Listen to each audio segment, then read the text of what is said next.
Hey, Think Tankers, welcome to another episode. First and foremost, before we start, we all know about the national tragedy that happened this weekend with Congresswoman Giffords and all the other victims. I know we all lack the words to express the sadness of that event, but I'd just like to ask all the viewers take a moment and pray for her family and her and all the other victims of this national tragedy. Having said that, I'd like to start off today.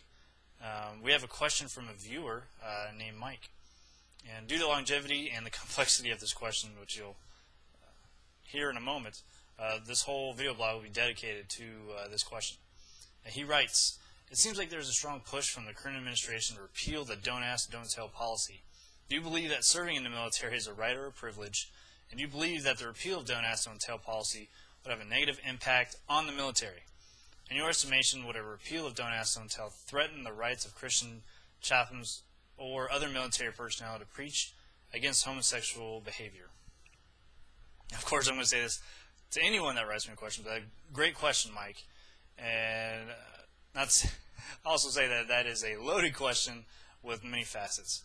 But before I answer that question, let me just say that I think homosexuality is wrong. I do not think it's genetic. But I do think it's forgivable, obviously, and healable through Jesus Christ, just like anything else, like a porn addiction or adultery or any other perversion of God's creation. And now let's take this elephant of a question and take it one bite at a time. There are a few ways to look at this question. What does the Constitution say, if anything, about gays in the military? Is there any hint at what the founders thought about this? And if not, then what were their actions toward gays in the military? And finally, we all know what God says about it. It's wrong. But does that mean God wants us to bar those people from doing anything? We know it's wrong as a society. I think majority of Americans feel that homosexuality is wrong, but we still treat them just like anybody else, and that they can do anything that anyone else can do to a point. In the society, and what is the government role to say what they can and can't do? And this just pertains to the military. We can talk about gay marriage at another time. But the first part of the question, it seems like a strong push from the administration or Pilsen. Do you believe that serving in the military is a right or a privilege? Well, I believe that the founders believed that any right was something given to us by the Creator, which is why they called it inalienable rights. And those rights would be life, liberty, and the pursuit of happiness. And that leads me to think that serving in the military is not a right given to anyone by God. Therefore, that would leave privilege as the only other option. And I think we can all say that if you betray your military obligations, that privilege can be taken away by dishonorable discharge or any other avenue the military deems necessary for whatever situation. Now, the second part, do I believe it would have a negative impact on the military? And let me tell you a story about Friedrich Wilhelm von Steuben to answer that question. Steuben was born September 17th, 1794. He's also referred to Baron von Steuben. He was a Prussian-born aristocrat and military officer who eventually served as Inspector General and Major General of the Continental Army during the Revolutionary War. He's credited with being one of the fathers of the Continental Army and teaching them the essentials of the military drills, tactics, and disciplines. He wrote the Revolutionary War drill manuals, and he took that book became the United States Drill Manual until the War of 1812. And he also served as Washington's Chief of Staff in the final years of the war.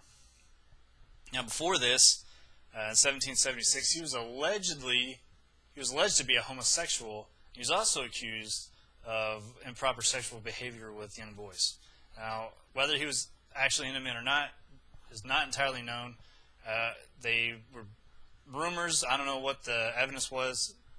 But whatever the case, the rumors were enough to take him out of his military position in the Prussian army. And therefore he sought other employment. Steuben traveled to Paris in the summer of 1977 and met with the French Minister of War, Claude Louis Comte de Saint-Germain. Crazy French. The Count realized the potential of Steuben and introduced him to no other than Ben Franklin. And upon the Count's recommendation, Steuben was introduced via letter to George Washington. Now, I tell you the story to simply say this: I don't think that gays in the military would have a negative impact on the military. I mean, it's evidence here that Steuben was, some would say, crucial to our victory over the British in the Revolutionary War. And I think if Steuben probably kept all that stuff, to himself, I'm sure that Washington knew that this man was a homosexual, but he still let him serve in the capacity to help the Americans win the Revolutionary War. And he was a huge, that's an understatement, a huge asset to the Americans fighting the British.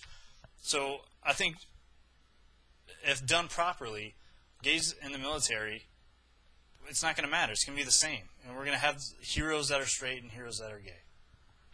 And I think the issue is the social issue. Well, where's the line? Is doing this blurring the line that being gay is wrong, and it's just starting to become just another part of life that everyone just accepts? I think that's the big issue, but we can talk about that for another time. But and answering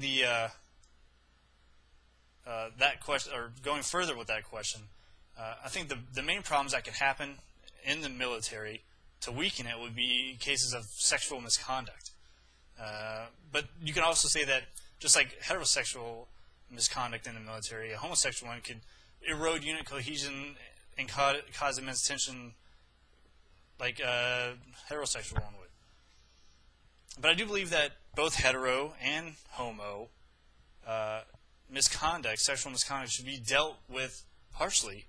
And by harshly, I mean court-martial. I mean, the first court-martial of an officer due to sodomy was in 1776, and it was by General George Washington. He approved the dishonorable discharge of Lieutenant Frederick Gotthold Ensslin, who had been found of sodomy. But I believe Benjamin Franklin's and Washington's character judgment, and they must have thought at Providence that Steuben had been found despite his character flaws. And this was an officer that could train the troops and bring victory and create this union that we have today. Now, the last part of the question, which is, let me read it again. In your estimation, would a repeal of Don't Ask, Don't Tell threaten the rights of Christian chaplains or other military personnel to preach against homosexual behavior? That's probably the easiest aspect of the question to answer, because simply chaplains and military personnel, active duty military personnel, don't follow the civilian court system. They follow UCMJ justice system, Code of Military Justice. Now, I think actually there's a quote from the Supreme Court case of Parker versus Levy in 1974 that I believe sums it up pretty well, but I'll go further from after this quote. Here's a quote. The Supreme Court has long recognized that the military is, by necessity, a specialized society separate from civilian society. The rights of men in the armed forces must perforce be conditioned to meet certain overriding demands of discipline and duty. And consequently, their rights are different than the average citizen, and that includes chaplains.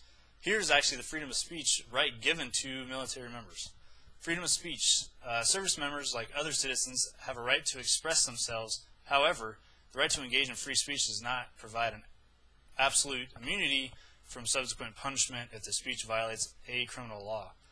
In the military, such criminal laws include 1. Disrespectful speech towards superiors, 2. Use of words or gestures that might provoke a fight, 3. Disclosure of classified information, and 4. The biggie, discussing official matters outside the military without proper authorization.